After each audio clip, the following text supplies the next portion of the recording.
दोस्तों 2024 में होने वाले यूपी के बहराइच दंगे में जो मामला सामने आया था वो असल में हकीकत में क्या था। अभी आपने सुना कि एक शख्स को कोर्ट ने फांसी की सज़ा सुनाई है। आखिर उन्हें फांसी की सज़ा क्यों सुनाई गई, हकीकत में मामला क्या था, उस दंगे में असल में हुआ क्या था, वो सारी कहानी आज की वीडियो में आपको दिखाने जा रहा हूँ। आप वीडियो को देखें और वीडियो को शेयर ज़रूर करें। वही कातिल, वही मुनसिफ, अदालत उसकी, वो शाहिद। बहुत से फैसलों में अब तरफदारी भी होती है। उत्तर प्रदेश के ज़िला बहराइच में आज से 14 महीना पहले, तारीख थी 13 अक्टूबर 2024, एक दंगा हुआ, एक फसाद हुआ और उस फसाद को लेकर अब अदालत का फैसला आ गया। एक को फांसी की सज़ा सुनाई गई है और 9 को उम्र कैद की सज़ा दी गई है। हुआ क्या था उस दिन, पूरा मामला जान लीजिए। तारीख थी 13 अक्टूबर 2024। हिंदू समाज के लोग मूर्ति विसर्जन के लिए निकले थे और महाराजगंज, जो हरदी थाना के इलाका में आता है, वहाँ से मूर्ति विसर्जन के लिए जुलूस गुजर रहा था। जुलूस पूरी शिद्दत के साथ, पूरी क़ुव्वत के साथ मुसलमानों के ख़िलाफ़ गाने बजा रहा था। मुसलमानों के जज्बात को भड़काने वाले नारे लगाए जा रहे थे। मुसलमानों को चिढ़ाने का काम हो रहा था। महाराजगंज का इलाका मुस्लिम मेजॉरिटी मोहल्ला था। मुसलमानों ने आकर मुतालबा किया, अजान हो रही है, नमाज का टाइम है, कुछ देर के लिए यहाँ पर लाउड स्पीकर को बंद कर दो, इस तरह के नारे मत लगाओ, खामोशी के साथ जाओ। लेकिन उस भीड़ ने कहा कि हम इसी तरह साउंड जारी रखेंगे, हम इसी तरह नारा लगाते हुए जाएंगे, हमें कोई नहीं रोक सकता है। मूर्ति विसर्जन के लिए जाने वाले जुलूस मुसलमानों के ख़िलाफ़ नारे लगा रहा था, मुसलमानों के जज्बात को भड़काने वाला गाना बजा रहा था। रास्ते में आगे आता है अब्दुल हमीद का घर। अब्दुल हमीद के घर पर ईद मिलादुन नबी का झंडा लगा हुआ था, जिसको आप इस्लामिक फले कह सकते हैं। मूर्ति विसर्जन के लिए जा रहे जुलूस में शामिल गोपाल मिश्रा अब्दुल हमीद के घर की छत पर चढ़ जाता है और वो इस्लामी झंडे को वहाँ से निकाल कर फेंक देता है और भगवा झंडा लहरा देता है। जैसे ही गोपाल मिश्रा ने वहाँ भगवा झंडा को लहराया, इस्लामी झंडा को वहाँ से निकाल कर फेंक दिया, मुसलमानों का गुस्सा भड़क गया और दोनों तरफ से कहा सुनी होने लगी। मुसलमानों ने कहा, तुम कौन होते हो, तुम लोग यहाँ से जुलूस लेकर जा रहे हो, ज़ोर ज़ोर से गाने बजा रहे हो, मुसलमानों के जज्बात को भड़का रहे हो, अजान हो रही है, नमाज का टाइम है, इसका तुम्हें ख्याल नहीं और अब तुमने हमारे इस्लामी झंडे को वहाँ से निकाल कर फेंक दिया है, जिस पर ला इलाहा इल्लल्लाह लिखा हुआ है, मोहम्मद रसूलुल्लाह लिखा हुआ है, जिस पर आखिरी नबी हज़रत मोहम्मद सल्लल्लाहु अलैहि वसल्लम का नाम मुबारक लिखा हुआ है। उस झंडे को तुमने उखाड़ कर फेंक दिया, भगवा झंडा हमारी घर पर लगा दिया। ये बात बढ़ने लगी, दोनों तरफ से, एक तरफ से कहा सुनी होने लगी। उसी बीच एक जगह से गोली चलती है, गोपाल मिश्रा के सीने पर गोली लगती है, जिसने भगवा झंडा लहराया था और उसकी हालत ख़राब हो जाती है। देर रात को गोपाल मिश्रा की मौत की खबर कन्फर्म हो जाती है और जैसे ही ये खबर आती है गोपाल मिश्रा की मौत हो गई है, उसके बाद भीड़ और ज़्यादा गुस्सा में आ जाती है। हिंदू समाज के लोग गोपाल मिश्रा की लाश को लेकर सड़क पर आ जाते हैं, हाईवे को जाम कर देते हैं, जुलूस निकालते हैं। फिर प्रशासन को पूरा कंट्रोल संभालना पड़ता है। लखनऊ से ADG law and order Amitabh Yash को लखनऊ से बहराइच जाना पड़ता है। वो अपने हाथ में पूरे मामले को लेते हैं, सड़कों पर उतरते हैं, अपील करते हैं कि इस लाश को उनके घर पहुंचाया जाए, उसकी जो आखिरी रसूमात है उसको अदा किया जाए। इसके बावजूद भीड़ ने कानून को हाथ में ले लिया। एक हस्पताल को इन लोगों ने आग लगा दिया, बाइक के शोरूम को आग लगा दिया, मुसलमानों की जितनी दुकानें मिली उन सब में तोड़फोड़ की गई, उन सबको आग लगा दी गई। उसके बाद मामला कोर्ट में पहुंचता है। पुलिस ने 13 लोगों के ख़िलाफ़ नामजद एफआईआर दर्ज की, उन पर कई तरह के मुकदमे लगाए गए, एनएसए का मुकदमा भी दायर किया गया। उधर पुलिस ने रेड मारना शुरू किया, गिरफ्तार करना शुरू किया। मीडिया में खबर चलने लगी कि अब्दुल हमीद जिसका घर था, उसके बेटे सरफराज ने अपने ही घर की छत से फायरिंग की थी, गोली मारी थी और गोपाल मिश्रा के सीने में जाकर वो गोली लगी थी। उसके बाद अगले दिन पुलिस ने यह दावा किया कि सरफराज और उसका भाई तालिब पकड़ा गया है, ये दोनों कलीदी मुलजिम हैं, ये दोनों नेपाल भागना चाह रहे थे, लेकिन पुलिस ने दोनों को घेर लिया, पुलिस ने इनकाउंटर किया, पाँव में पुलिस ने गोली मारी और उसके बाद सरफराज और तालिब दोनों पकड़े गए। इनको, इनके अलावा 13 लोग जिन पर मुकदमा दर्ज किया गया, उन सभी को गिरफ्तार करके जेल में बंद किया गया और ये मुकदमा चलता रहा। इसी साल यानी जनवरी 2025 में यूपी पुलिस ने चार्जशीट फाइल की और चार्जशीट फाइल करते हुए यूपी पुलिस ने कहा कि सरफराज ने ही गोली मारी थी अपनी छत से और गोपाल मिश्रा के सीने में गोली लगी थी। उसके अलावा पुलिस ने भी कहा कि अब्दुल हमीद, उनके बेटे और इन तमाम लोगों ने सपोर्ट किया था सरफराज को। यही तमाम लोग इस वायलेंस के लिए, इस हिंसा के लिए ज़िम्मेदार हैं। और यूपी पुलिस की चार्जशीट के मुताबिक कल यानी 11 दिसंबर को बहराइच कोर्ट ने फैसला सुना दिया। उस फैसले में जज पवन कुमार शर्मा ने सरफराज को फांसी की सज़ा सुनाई है। उसके अलावा जो 9 लोग हैं उनको उम्र कैद की सज़ा सुनाई गई है। सरफराज के अलावा उनके 2 भाई तालिब और फ़हीम को भी उम्र कैद की सज़ा सुनाई गई है। सरफराज के वालिद अब्दुल हमीद को उम्र कैद की सज़ा सुनाई गई है। उसके अलावा मारूफ अली को उम्र कैद की सज़ा सुनाई गई है। मोहम्मद सैफ को उम्र कैद की सज़ा सुनाई गई है। ज़ीशान को उम्र कैद की सज़ा सुनाई गई है। जावेद को उम्र कैद की सज़ा सुनाई गई है। शुएब खान को उम्र कैद की सज़ा सुनाई गई है। और इस फहरिस्त में ननकाव का नाम भी शामिल है। ये 10 लोग हैं जिन पर आरोप साबित हो गया, इनको मुजरिम ठहरा दिया गया और उनमें से 9 को उम्र कैद की सज़ा सुनाई गई है, 1 को फांसी की सज़ा सुनाई गई है और 3 को रिलीज़ कर दिया गया है, रिहा कर दिया गया। अदालत का कहना है कि उनके ख़िलाफ़ मुकम्मल सबूत नहीं मिल सके। अब सरफराज और उनके अलावा बाकी 9 लोगों के पास 30 दिनों से 90 दिनों का मौका है हाई कोर्ट में इस फैसले को चैलेंज करने का। फांसी की सज़ा हो गई है, उम्र कैद की सज़ा हो गई है, लेकिन इस फैसले पर उसी वक्त अमल हो सकता है जब हाई कोर्ट से भी इस फैसले को सही ठहराया जाएगा। तो 30 से 90 दिनों का मौका इन लोगों के पास इस फैसले को हाई कोर्ट में चैलेंज करने का। कोर्ट में फैसला सुनाए जाने से पहले पुलिस ने तमाम आरोपियों को कोर्ट में पहुंचा दिया था और कोर्ट से जब निकल रहे थे सरफराज और उनके भाई, तो इन लोगों ने मीडिया से बातचीत करते हुए कहा कि हमने कुछ भी नहीं किया, हमारे ऊपर लगने वाले तमाम इल्ज़ामात झूठे हैं, गलत हैं। जो हमारी बात थी उसको नहीं रखा गया, जो सच्चाई थी उसको पेश नहीं किया गया। कोर्ट में, अदालत में भी हमें अपना पक्ष रखने का मौका नहीं दिया गया। ये कहना है सरफराज के भाइयों का। बहराइच हिंसा और वायलेंस में अब ये तमाम लोग मुजरिम ठहरा दिए गए हैं। इन तमाम के ख़िलाफ़ सज़ा का फ़ैसला भी अदालत ने सुना दिया है।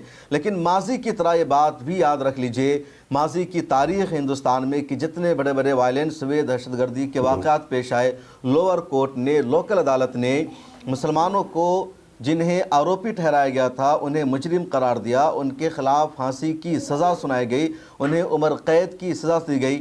लेकिन जब मामला हाई कोर्ट पहुंचा, सुप्रीम कोर्ट पहुंचा, सबूत नहीं मिल सका, पुलिस प्रूफ पेश नहीं कर सकी और फिर उन तमाम को रिहा करना पड़ा है। ऐसा ही मामला साल 2006 में लोकल ट्रेन धमाके का मामला है। मुंबई में जुलाई के महीने में 2006 में लोकल ट्रेनों में बम धमाका हुआ, 200 लोगों की हलाकत हो गई। किन लोगों ने बम धमाका किया था, असल गुनहगार कौन है, पुलिस ने, एजेंसी ने उनको गिरफ्तार नहीं किया, उनको नहीं पकड़ा, बल्कि 13 मुसलमानों को मुंबई और मुख्तलिफ़ इलाक़ों से गिरफ़्तार कर लिया, उनको जेल में बंद कर दिया, उन पर UAPA लगा दिया और उनको दहशतगर्द बताया गया। लोकल अदालत ने उनमें से 5 को फांसी की सज़ा सुना दी, बकिया को उम्र कैद की सज़ा सुनाई। लेकिन जब मामला बम्बे हाई कोर्ट पहुँचा तो किसी के ख़िलाफ़ कोई सबूत नहीं मिल सका। मिल्लत टाइम्स ने इस पर डॉक्यूमेंट्री बनाई है। वो डॉक्यूमेंट्री रिलीज़ होने वाली थी 18 नवंबर को ही, लेकिन एडिटिंग में ताख़ीर की वजह से अब 18 दिसंबर को इंशाअल्लाह ताला वो डॉक्यूमेंट्री रिलीज़ होगी। आप सब कमेंट में सवाल भी कर रहे थे कब डॉक्यूमेंट्री रिलीज़ होगी। उसका टीज़र, ट्रेलर आ चुका है और इंशाअल्लाह ताला फाइनली 18 दिसंबर को वो डॉक्यूमेंट्री, वो मूवी रिलीज़ होने वाली है। एक और आपसे गुजारिश है कि इस वीडियो के नीचे आपको सब्सक्राइब का बटन दिख रहा होगा, तो उस पर क्लिक कर लीजिए। और मिल्लत क्लिप, ये मिल्लत टाइम्स का ही चैनल है, तो उसको हमने क्लोब किया है। इस चैनल से सब्सक्राइब के बटन पर जाइए और क्लिक करके मिल्लत क्लिप को भी सब्सक्राइब कर लीजिए, अपने दोस्तों को भी इसके बारे में बताइए। और आइए मैं आपको एक और अहम बात अब बताने जा रहा हूँ। ज़िला अदालत ने सरफराज को फांसी की सज़ा सुना दी है, इनके भाइयों को उम्र कैद की सज़ा सुना दी है। लेकिन सवाल यह है कि क्या गुनहगार सिर्फ सरफराज है? क्या जुर्म सिर्फ सरफराज और उनके भाइयों का है? जुर्म तो दोनों तरफ से किया गया था। भीड़ ने खुद कानून को हाथ में लेने की कोशिश की थी। गोपाल मिश्रा की जान गई, उसको गोली लगी, ये गलत हुआ। गोपाल मिश्रा के साथ जिसने भी ये किया उसको सज़ा मिलनी चाहिए। किसी को भी कानून को हाथ में लेने का इख्तियार नहीं है। लेकिन गोपाल मिश्रा ने भी कानून को अपने हाथ में लिया था वो अब्दुल हमीद के घर पर चढ़ जाता है, इस्लामी झंडा को वहाँ से उखाड़कर फेंक देता है, भगवा झंडा लहरा देता है। क्या ये जुर्म नहीं है? क्या ये लॉ एंड ऑर्डर की धज्जियाँ उड़ाना नहीं है? क्या ये कानून को हाथ में लेने की कोशिश नहीं है? क्या इसको दंगा भड़काने की कोशिश नहीं कहा जाएगा? जितने लोग जुलूस में थे, तमाम लोग जुलूस में भड़काऊ गाना बजा रहे थे, मुसलमानों के ख़िलाफ़ नारे लगा रहे थे। क्या ये सही था? ऐसा करने वालों के ख़िलाफ़ कोई एक्शन नहीं, कोई कार्रवाई नहीं। 10 लोगों के ख़िलाफ़ अदालत ने फ़ैसला सुनाया और ये 10 के 10 मुसलमान ही हैं जो लोग जुलूस में फ़साद भड़काने की कोशिश कर रहे थे, जिन लोगों ने कानून को हाथ में लेने की कोशिश की, जिन लोगों ने प्रशासन का भी ख्याल नहीं रखा, जिन लोगों ने मामले को यहाँ तक पहुँचाया, जिन लोगों ने बाइक शोरूम में आग लगाया, जिन लोगों ने अस्पताल में तोड़फोड़ किया, जिन लोगों ने चुन चुन कर दुकानों को जलाया, उनके ख़िलाफ़ कोई एक्शन क्यों नहीं? उनके ख़िलाफ़ कोई फ़ैसला क्यों नहीं? अदालत का एहतराम अपनी जगह, लेकिन अदालत के फ़ैसले पर लोग अब सवाल भी उठा रहे हैं।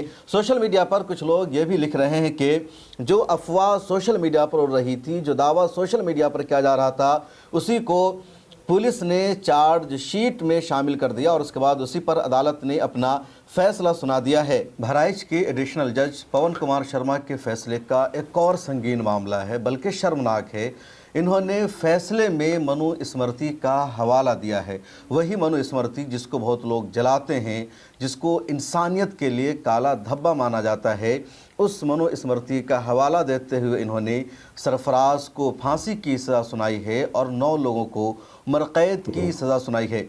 एक और बात जो बहुत ज़्यादा चौंकाने वाली है और आप समझ सकते हैं कि अदालतें किस तरह काम कर रही है। जिस बात को, जिन इल्ज़ामात को बहराइच की पुलिस ने, यूपी की प्रशासन ने अफवाह बताया था, उसको कोर्ट करते हुए फ़ैसला सुना दिया गया। अक्टूबर 2024 में ही पुलिस ने बाज़ाब्ता एक स्टेटमेंट जारी करके कहा था कि सब अफवाह है।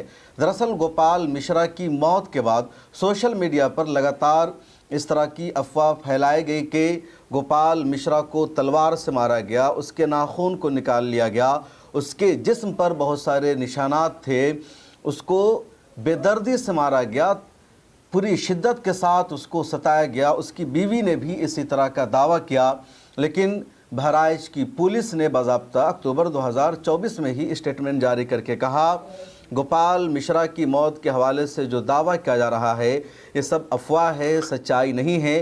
गोपाल मिश्रा की गोली लगने से मौत हुई, लेकिन उसको तलवार से मारा गया, उसके जिस्म पर बेशुमार निशानात थे, उसका नाखून निकाला गया या उसको तरपा तरपा कर मारा गया। इस तरह का दावा सरासर झूठ है, अफवाह पर मबनी है।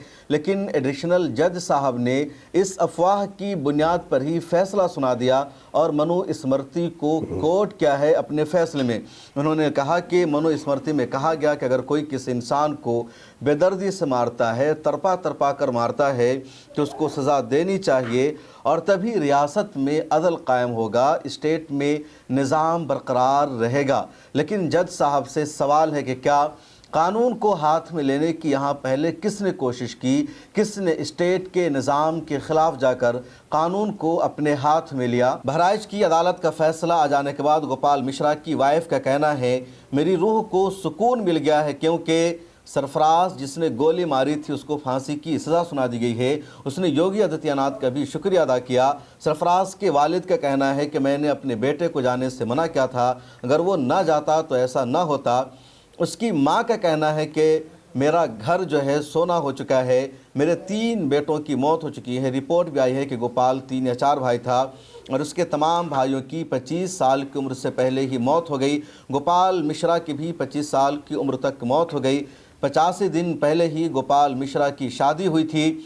उसकी बीवी का कहना है कि उसने गोपाल मिश्रा को जाने से मना किया था, उसने बाइक की चाबी को छुपा कर रख दिया था। इसके बावजूद गोपाल मिश्रा चला गया, इस भीड़ का हिस्सा बना और उसकी जान चली गई। अब ये पूरा मामला इलाहाबाद हाई कोर्ट जाएगा। लेकिन एक सवाल ये भी कि इससे पहले भी इस देश में कई लोगों की जानें गई है, लोगों ने बेगुनाह को मारा है, मॉब लिंचिंग की है, अखलाक की हत्या कर दी गई झूठे आरोप में, और उस आरोप की भी कोई सच्चाई नहीं। और अब उत्तर प्रदेश की सरकार ने ही अखलाक की मॉब लिंचिंग के केस को बंद कर दिया है, फाइल को क्लोज कर दिया है। राजस्थान के अलवर में पहलू खान की मॉब लिंचिंग कर दी गई। बेदर्दी से भीड़ ने मार दिया। मारने वाली भीड़ के खिलाफ क्या फांसी की सज़ा हुई? मारने वालों को क्या उम्र कैद की सज़ा सुनाई गई? देश में मॉब लिंचिंग के सैकड़ों केस आ चुके हैं और जब ये केस अदालत में जाता है, सुप्रीम कोर्ट में जाता है, तो मामूली सी सज़ा सुनाई जाती है और बाद में ये सब के सब बरी हो जाते हैं। एक तरफ कुछ केसेस में फांसी की सज़ा, उम्र कैद की सज़ा और दूसरी तरफ का केस संगीन है, भयानक है। इसके बावजूद वहाँ 5 साल 10 साल कैद की सज़ा सुनाई जाती है, फांसी की सज़ा नहीं सुनाई जाती, उम्र कैद की सज़ा नहीं सुनाई जाती। और इसी वजह से पिछले दिनों जमीयत उलमा हिंद के सदर मौलाना महमूद मदनी ने अदालत पर सवाल उठाया था। सुप्रीम कोर्ट के बारे में उन्होंने कहा था कि सुप्रीम कोर्ट को सुप्रीम कहलाने का हक हासिल नहीं है। लोअर कोर्ट और डिस्ट्रिक्ट कोर्ट के फैसलों पर तो हमेशा सवाल उठते ही रहे हैं।